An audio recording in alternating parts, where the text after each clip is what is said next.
ព្រះពុទ្ធនេថសាសនាមេគីថ្លៃថ្លាបង្ហាញផ្លូវសុខ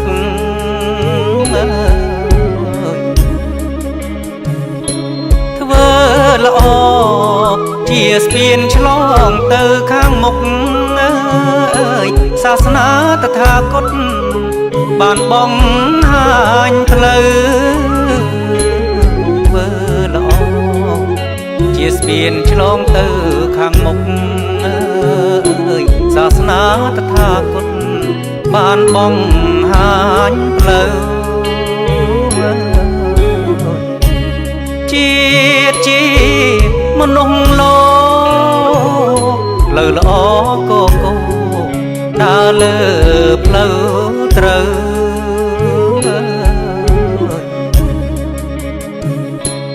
សាងបុណ្យធ្វើល្អចាផុតសោកសៅបុណ្យរាំងសានៅគ្រប់អាត្មា